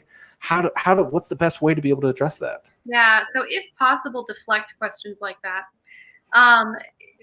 Address a question with a question sometimes can be really helpful with that. And I know sometimes it can catch you off guard, but if they're trying to pin you down like that, honestly, they may not necessarily be the right fit for you. Very true. Always keep that in mind. You have a lot of value. I mean, they wouldn't have called you in for an interview if you didn't have value to them. So even though I know that I just said the interview is really about them, well, there's a give and a take, right? The interview is about them. You need to be, professional and thank them and all those things, but also don't sell yourself short, right? So hold your boundaries. And if they're trying to get you into a salary negotiation bidding war during the interview, keep your professionalism. Say, I completely understand where you're coming from, and I'd be happy to discuss salary once we've gone through this process a little further. I'd be happy to discuss the qualifications that I can bring to the table and the value that I offer your organization. And then we can get into a discussion of salary and contracts, once we move forward. And that's what I mean by kind of addressing a question with a question, is kind of this avoiding this salary negotiating bidding thing too early in the process, because what they're probably trying to do is weed you out based on that. And I mean, you can fall for it if you want to. If you're like, okay, if they're going to be jerks, then then maybe I do just want to say 180 grand, take it or leave it. But if you genuinely care about this position, holding your ground, setting your boundaries, if you're not comfortable talking about that, that's also going to show a lot of professionalism on your part. So what I would add to that is one of the things I learned was, if it's in an interview and if it's during a discussion, it's a little bit easier to be able to negotiate that. And you can always ask things like, well, what's the mid, and max for this position? Or like you said, it's hard to be able to say what you would want your salary to be without knowing completely what are all your responsibilities and what you're going to be responsible for, as well as what the full compensation package, because you could probably pay somebody less if you say, oh yeah, everybody gets a Ferrari when they start, or you get a brand new truck, or you get 12 weeks paid vacation, and we've got for me, if they said, oh, we've got a daycare and, private school and all the stuff's included, then that's going to change your numbers. I do think, as far as I think what Simon's talking about, as far as like, if it's an online little digital box that you have to put in. Oh, I mean, I could make an argument for both directions, but like I think you said, Amanda, it's probably just trying to weed people out. So your best bet is probably just to guess what they're looking for, and then negotiate later. Look on Glassdoor. Yes. Yeah, look on Glassdoor, do comps, see what other people who've worked for that company, their salary range, how much it was, and then assess if that's even a good fit for you.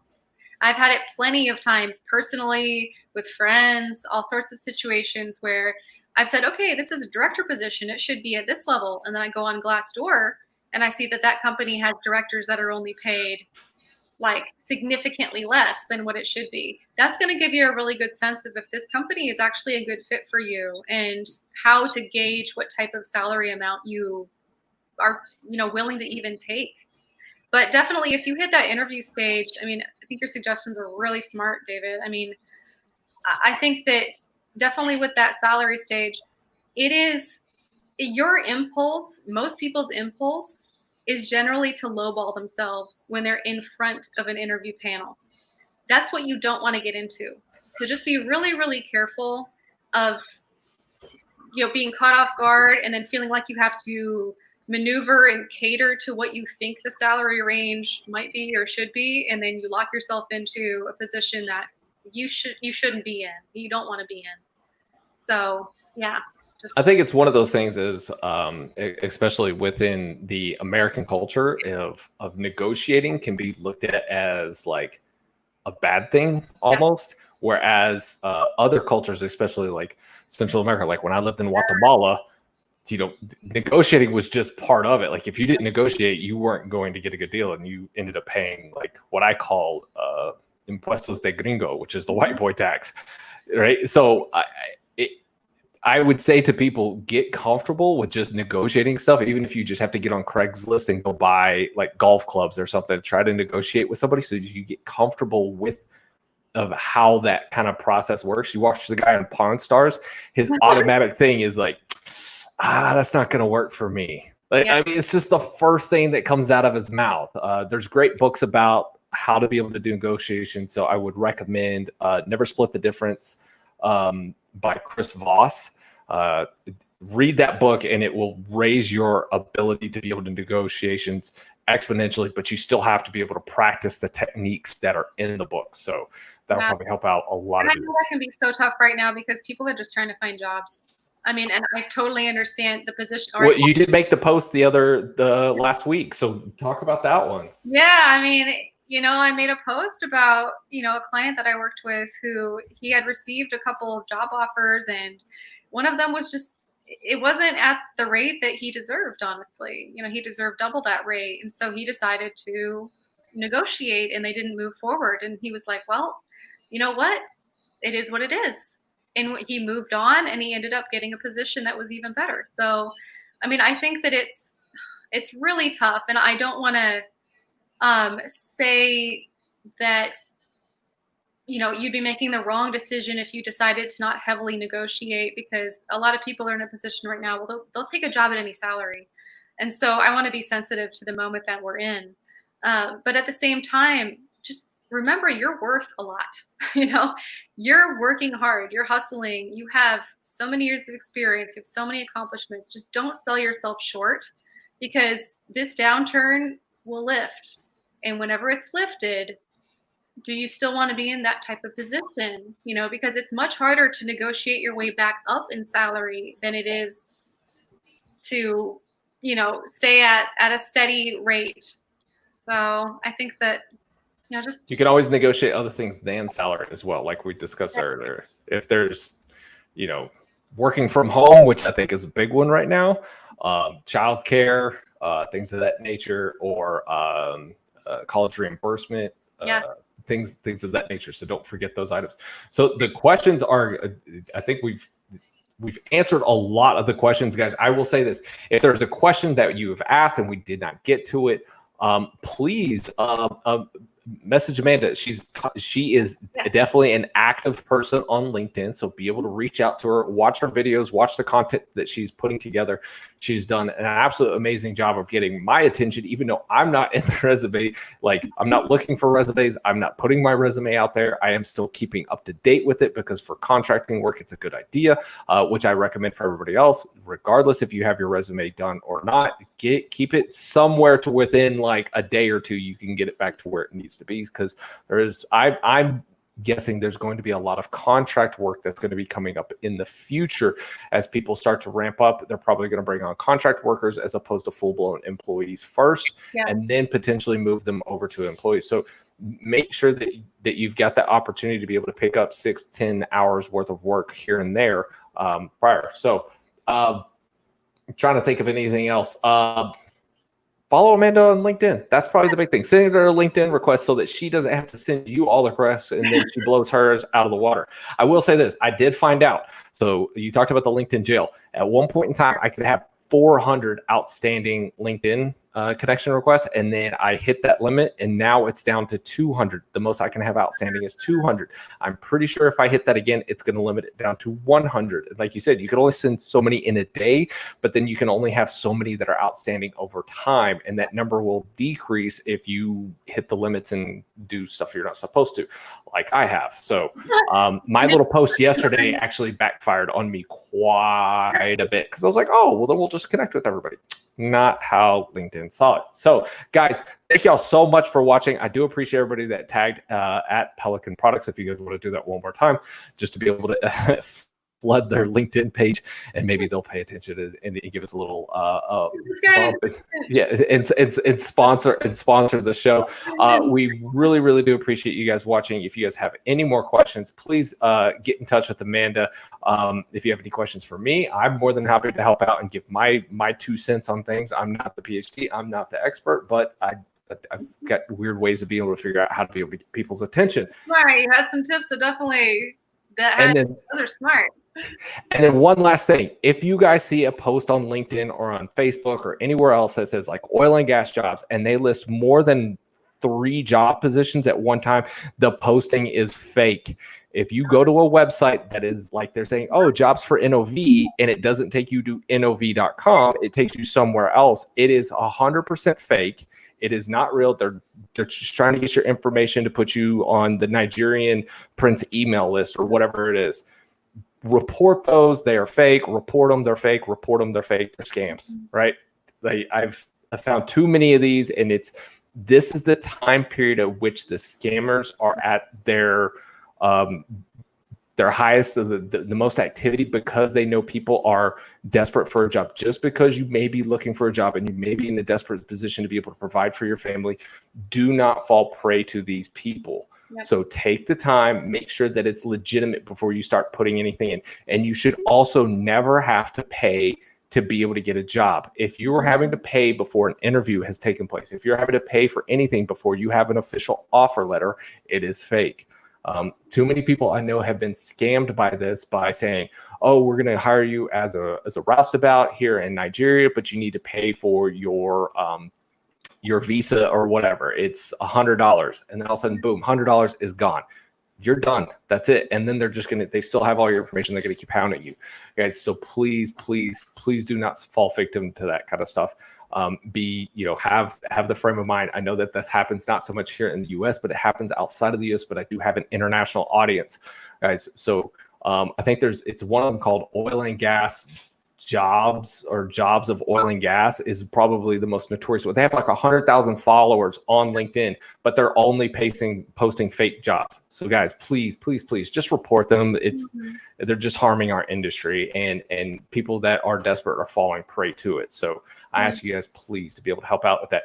So so we've got Garima. She has Garima. I keep saying I want to say her number. Garima. She has an amazing podcast. I think, Amanda, you need to go on her podcast. Thank you so much. Juan says thank you. Julie Ward says thank you. Eugene said, haha. Pelican Products by Lee House. Lee, thank you so much for tagging Pelican again one more time. Amanda, Dr. Rico, any last words from you? No, I mean, I appreciate you bringing that up, David, about these scam postings, because I had looked up some of the groups the other day and I had seen, consistent postings on some. So I need to go and revisit some of the, the LinkedIn groups that I had suggested the other day. So be on the lookout for a post from me about mentioning if one of those is actually a scam. So I think there's some of them that aren't, but they all have very, very similar names. Yeah. And it's just like oil, gas jobs, oil field, or international oil and gas jobs or something like that. And you'll see that like the URL link does not take you to Shell's website. The URL link takes you to their website. And it's an easy thing. Like, I have done this in the past. I actually, there's a group that I moderate on Facebook. If you guys want to join, it's Directional Drillers and MWD Field Engineers on Facebook. And we had somebody post in that group about jobs that Neighbors was offering, and they were having a hiring event in Midland, Texas. Well, I know the people at Neighbors, so I called them up and said, hey, are you guys hosting an event? Are you attending? Are you a part of this event?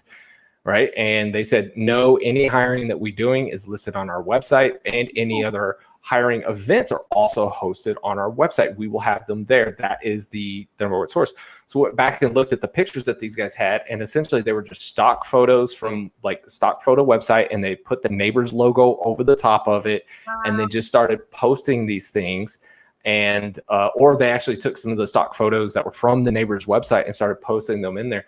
And so obviously, we stop that stuff. But the thing is that you'll end up going to these events and they'll say, oh, we need to see your ID, or we need some of your personal information for you to get in, or we want this. And all they're doing is data collection to be able to start sending you either emails, steal your ID, whatever the case may be. So be diligent during this time, guys. Right. Make sure your resume and all of that's buttoned up, but make sure you're also not sending it to just random people. So this may be what I talk about next week. I may be doing research over the weekend, because this is extremely relevant. I mean, I've been knowing about, there are a lot of resume scams going on too. People who are claiming to be resume writers and all this kind of stuff. But I mean, definitely in terms of job searching, people are in, such a vulnerable position right now. It's the perfect time for people to be scamming and doing all sorts of stuff. And I personally just got scammed yesterday. And so I know I'm like trying to go through PayPal and my bank account to try to make sure that I can get the funds back. So if this has happened to you, I'm right there with you. I would be happy to do research next week to try to make sure. I will send you some of the stuff that I've already got, Amanda. I will send that over. Guys, once again, thank you guys. So we're nearing up on 2 hours. We've still got 60 people watching here. We got 4 people watching over here. Guys, everybody, thank y'all so much for tuning into this one. Like I said, if you have more questions, if I didn't get to your question, just send them over to Amanda. She's very active on LinkedIn. If she posts something, you can still probably go ahead and put your questions in there. If enough questions come in about a certain topic, maybe that becomes her topic of the week. Also, participate in the polls that she's putting out. And if all else, guys, stay positive. Keep working hard, keep adding to your skill sets, or you can do what I did in 2009 when I got laid off, and I went to Guatemala and learned Spanish for 6 months. So with that, guys, I hope that you all have a wonderful day. Be sure to tune in on Friday. We've got Peter Aird coming on to talk about safe deep water drilling. And that is it for the show today. And as always, know your industry.